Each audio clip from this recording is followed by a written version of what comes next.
Hi, my name is Vivek Sawan, and in today's one-on-one session, we're going to talk about Agile Coach topic. We invited the expert Satish Agrawal. He has extensive experience in program management using Agile methodology, and he will talk about how is the Agile Coach role and what are the pros and cons about Agile Coach. Hi Satish, can you hear me? Yes, Vivek, I can hear you loud and clear. Thanks for giving your time. Before No, we start our discussion, I just want to take a consent from you that we are recording this session and we are going to upload this session on YouTube. I hope that's okay with you. that's fine, Vivek. Thanks for giving that an opportunity. Thank you, Satish. And had everyone, Satish has a extensive experience in program management using the Agile methodology, and he's working as an Agile coach. So it's a really good opportunity for us to understand from him, like what's his background and experience, and what are the things in Agile. So, Satish, first of all, I just want to ask you about your, the journey so far and past experience. Can you briefly tell me about your journey and what's your past experience about? Yeah, thanks, Vivek, for asking this question. My journey in the field of program management and agile coaching has been both extensive and rewarding. I began my career over 2 decades ago, maybe 25 years back.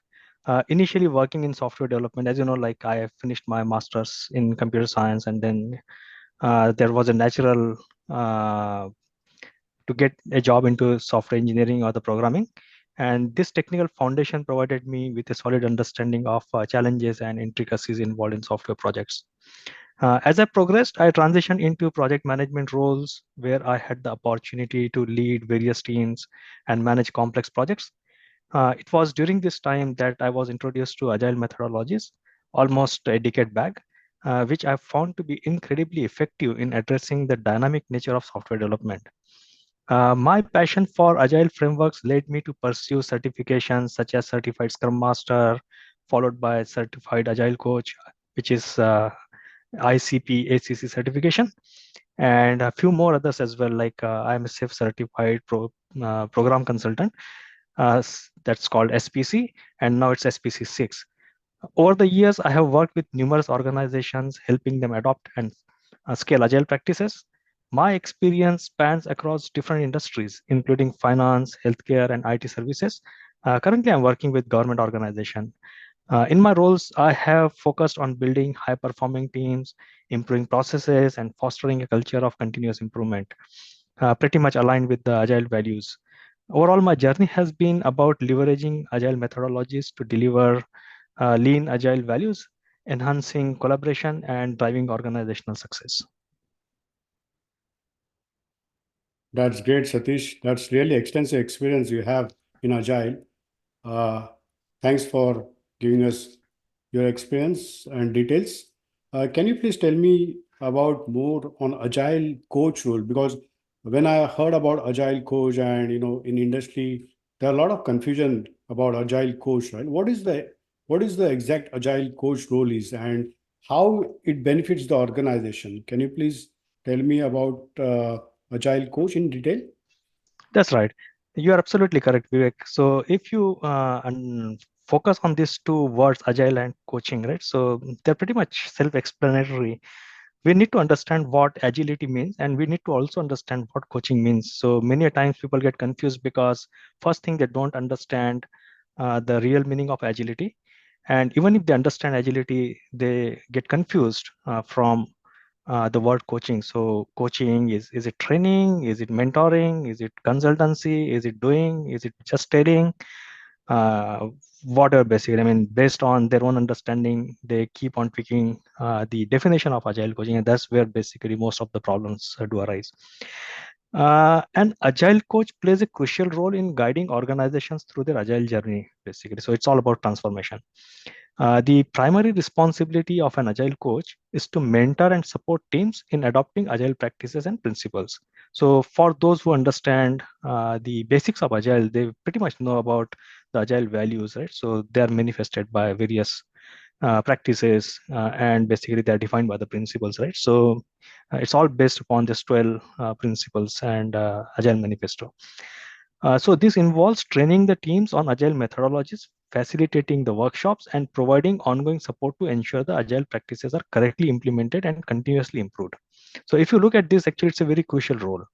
So the benefits of having an Agile coach in an organization are manifold. I would go ahead and basically start talking about a few of them.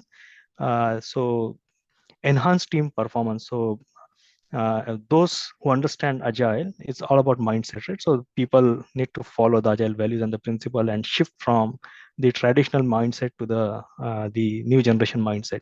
So Agile coaches help teams understand and apply Agile principles, which lead to improved collaboration, increased productivity, and higher quality outcomes. The second one is effective change management. So transitioning to Agile can be challenging, and Agile Coach provides the necessary guidance and support to manage this change effectively, ensuring a smooth transition, because there would be conflict of principles, there would be conflict of philosophies, there would be conflict of frameworks and the ways of working. So that change management needs to be understood properly, and Agile Coach basically provides all this necessary guidance. The third thing is continuous improvement. Agile coaches foster a culture of continuous improvement by encouraging teams to reflect on their processes and outcomes regularly. They create basically an environment wherein the feedback mechanism takes precedence. And unless we get the feedback from the people who are using software, for example, it's just very crucial, right? So it gives us an edge in order to apply those feedback for continuous improvement. This leads to iterative enhancements and better performance over the period of time. The fourth that comes in my mind is customer focus. So by emphasizing iterative development and frequent feedback, Agile coaches help teams stay aligned with customer needs and deliver value more consistently. So in essence, an Agile coach helps organization become more adaptable, resilient, and responsive to market changes, ultimately driving business success. So that's all about the Agile coach and what should be at the center of coaching. And as I mentioned, like coaching itself is a very deep uh, segment, right? So one Yeah, needs to understand coaching properly, right? So that's all about, in my opinion. I think that's good. Yeah, even I have also had a similar experience. It's Agile Coach is mainly to enabling the companies or organization to start the Agile journey. And I've seen, as you mentioned correctly, that people sometimes, the employee or the users, they are confused. They don't know That's right. what Yeah. direction they have to take, and if they Uh, want, even if they want to start the Agile, they don't know how to start and from where to start. So I think that's the very crucial point you mentioned in your discussion, that Agile coach is like basically the facilitator between the organization and the agile teams, right? Like what that's are the right. right So, things, what are the wrong things, and to do's and not to do's. And as you mentioned correctly, the change management, yeah, because the change hmm, management is like adoption of the new things. So that's the key role of agile coach.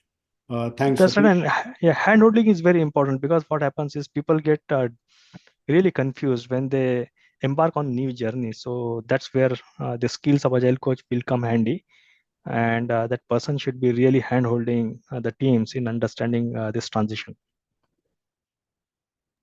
That's right. That's right. Hmm. I also have like sometimes there are questions morely because you worked as a project program management Hmm. from the traditional and agile methodologies, right? Basically, Hmm. what's the Hmm. major difference you can see between the traditional and agile methods of program management, and how it differs, and what's the pros and cons? Like, can you highlight like more points, like where's the good where's the good things where we can implement agile, and where we can go for the traditional for the program management perspective. That's a very good question, Vivek. Traditional and agile methods of program management, they differ fundamentally in their approach to planning, execution, and delivery. So if you look at both these methodologies, so ultimate objective is the same. So they want to deliver outcome, they want to deliver benefits, right? And they want to deliver value basically to the end customers or the business sponsors. Where they differ fundamentally is the approach. So approach to planning, approach to execution, approach to delivery. I will briefly touch upon the approaches being used in the traditional methods, usually called as waterfall. So if you go past maybe a decade and start visualizing the way we used to deliver programs, so most of the times they were very sequential and linear in nature. So traditional methods follow a linear approach where each phase, that's requirement, design, development, testing, deployment, is completed before moving to the next. The focus was more on the predictability. So with a detailed upfront plan, traditional methods aim for predictability and the control. And this word is very important, command and control. So since predictability was of paramount importance, the program management or the project management used to keep a lot of control with themselves. Then the second last thing actually that comes in my mind related to this traditional methods is change resistance. So changes during the project are typically costly and disruptive. And since the program management used to take a lot of efforts in upfront planning, changing midway was not desirable. Changing anything midway was not desirable, and that's the reason actually the resistance to change was observed. What are the pros? So benefits of this traditional ways of managing projects and programs. So number one is clear structure and the documentation. So everything is defined, well structured, well documented. It's easier to manage large teams and complex dependencies because since we have the structure, documentation, directions, and goals, those kind of things set up front, it becomes easier to manage the large teams and the complex dependencies. The third thing is suitable for the projects with well-defined requirements and low uncertainty. So these are again very important things to understand, that where there are well-defined requirements and the uncertainties are very low, we should probably look at traditional ways of managing the projects and the program. What are the negative sides? So negative sides, as I mentioned, is like inflexibility to adapt to changes because everything is done upfront, and it's less desirable to bring any kind of change midway. Late discovery of the issues, often during testing phases. What happens is, like, since this is a sequential way of delivering, right? So let's say development is done and testing starts, and if you find any defects or the bugs or deviation during the testing phase, it becomes very expensive to fix those defects. Then it takes longer time to market due to sequential phase. We want to complete everything and then basically move it to the market. So that's how the traditional ways of working uh, works, right? And as opposed to that, we will now start looking into the agile methodologies. So the nature of the agile methodologies is mostly iterative and incremental. So agile methods break the projects into smaller increments, with each iteration delivering a potentially shippable product increment. Uh, there is a flexibility component of flexibility, I would say. So agile is designed to accommodate changes even late in the development process. And the most important piece of agile ways of working is collaboration and feedback. So it's a continuous collaboration among team members, business stakeholders, the other stakeholders as well. A communication channel is continuously kept open for getting the feedback, providing the progress in the form of working software, right? So all those things become very important in agile methodologies. And since it's a continuous process, it's broken down. And since it's broken down in small increments, any changes that are brought midway are kind of welcome. So it provides greater flexibility and, as you have mentioned, like adaptability as well, adaptability to changes. Since we are continuously designing, developing, testing, and deploying, so it's faster in terms of time to market with incremental deliveries. And since we are continuously in touch with customer, so we experience higher customer satisfaction, and as we get ongoing involvement and the feedback continuously from customer. So these are the pros. And what are the cons? Cons can be like it's challenging to scale for large projects. People are not well trained on agile methodologies, and they kind of get confused. They do not know basically what to refer, where to refer, and there are so many methodologies and the frameworks in the market. For example, Scrum and Kanban and Save and Lace. There are certain hybrid methods as well. So people get confused. They bring in their own methodologies, and unnecessary frictions and debates and discussion they start. Then requires cultural shift and commitment from all levels of the organization. So it's not like the teams are working in agile ways, but let's say the higher management want everything to be in the traditional ways, like we call watermelon ways of reporting the status, right? The green from outside and red from inside. So that those kind of problems actually may arise because it requires a cultural shift, top down and bottom up. And there is a potential for scope creep if not managed effectively, because what happens is, since we are working iteratively and incrementally, so scope is frozen for a sprint, for example, if you are following Scrum as a framework.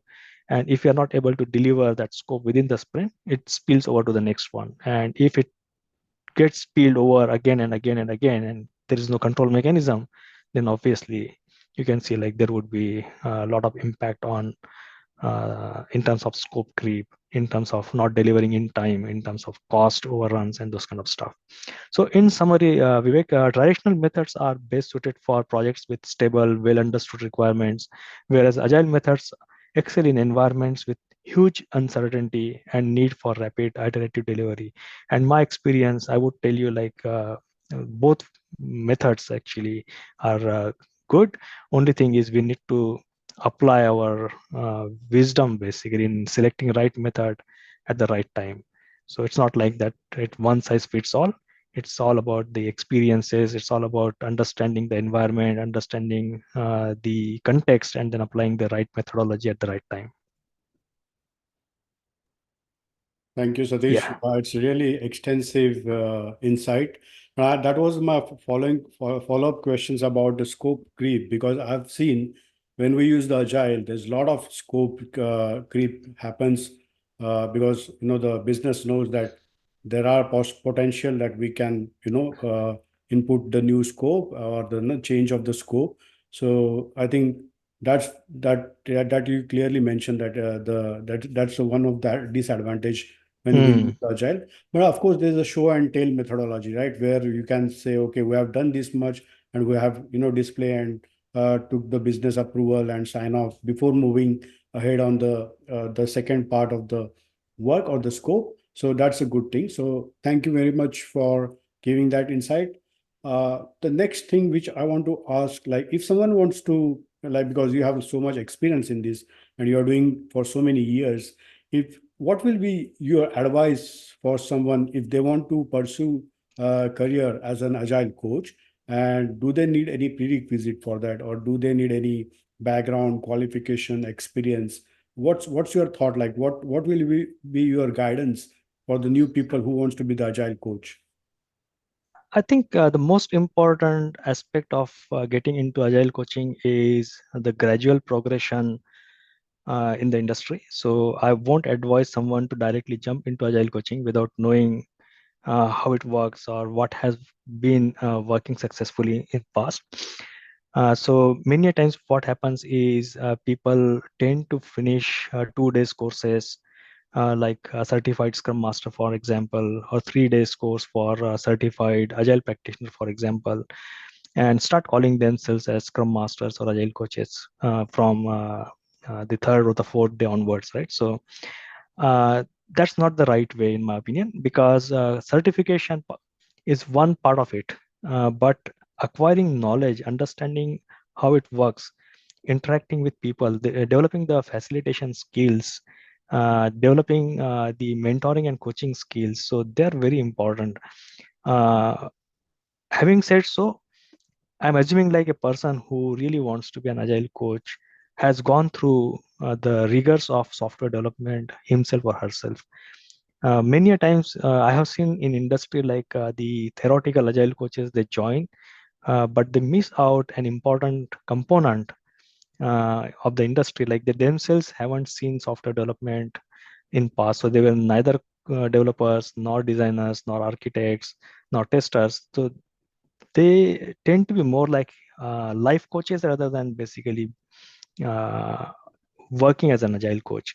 So my advice to people who really want to be successful agile coaches would be to identify their own skills, so identify their strengths in the industry, because agile coaching is all about working as a coach in software development most of the time. Basically, I mean, agile coach can work in any industry, but then primarily, since we are talking about IT industry or the software development industry, I would suggest that a person who has seen the rigors of software development process would be a better person suitable for this role. Coaching on another side is itself is a skill. So coaching, for example, coaching is all about uncovering the potential of a person. So if, let's say, suppose I act as a coach for someone, so I need to have certain skills and capabilities. Example would be like a good listener, understanding where most of the energies are being put, a good observer, uh, where most of the wastes are getting created. How can I convince them without pointing their mistakes, right? So that's a big skill actually. So if I want to really grow some person into his or her career, then I need to be a good observer. But at the same time, I should not be so critical that the person feels embarrassed or the first person feels kind of dejected. So those kind of skills are very much related with the coaching. So I would say it's a fusion of like actually the experiences, the skills, knowledge, and all those uh, collective senses, right? Few stuff I would like to touch upon is so assuming like the person is very experienced and wants to get into agile coaching, obviously the certifications would make that person understand the agile principles and methodologies, understand what coaching is, for example. Then next step would be the person should start taking up the agile roles. As I mentioned, like hands-on experience is very crucial. The person should be working in various agile roles to start with scrum master, maybe product owner, agile team member, for example. The idea is to understand the practice challenges and dynamics of the agile teams, right? And the last one is the advanced certifications. So definitely the certifications would play an important role for a experienced person, but continuous learning and networking and soft skill development, they would add much more value than just certifications. Vivek. Yeah, thanks. That's good insight, Satish. That talks about basically, what is the prerequisite you want to have for as an agile coach. Any concluding remarks before we conclude this session? It was really interesting to understand, the your experience and basically the agile journey and agile coach importance for the organization. Do you want to conclude with any remarks from your side? Yeah, thank you for that insightful question, Vivek. In conclusion, agile methodologies have revolutionized how we approach project management and software development. You might have experienced and seen in your Yes. career as well. Yes. As an agile coach, my goal is to help organizations harness the power of agile to drive continuous improvement, enhance collaboration, and deliver value more effectively. For anyone looking to pursue a career in agile coaching, uh, let's remember that it's a journey of continuous learning and growth. It's not like we are just getting into agile coaching by completing a couple of certifications. It's a continuous professional progression, I would say. Embrace the agile mindset, uh, be agile rather than just doing agile. Stay curious and be passionate about helping teams and organizations succeed. So when I say be agile instead of just doing agile, that's based on the observation, like many people end doing only rituals. So daily stand up, for example. So they will run daily stand up, but why are we doing daily stand up? What value we are extracting from the daily stand up? So they lose actually that essence as they get more and more, I would say, the event centric rather than basically the value centric, right? So we need to understand what value the ceremonies or the events which we are following will bring to our teams as well as to our customers. So we need to be very flexible in terms of tailoring our methodologies and the processes based on the context and the time and the environment where we operate as agile coaches. So that would be my concluding remark, Vivek. Thank you. Thanks for your time, Satish. It's always pleasure to listen to management. Thanks for your time again. And No problem. thank you It was my everyone. pleasure.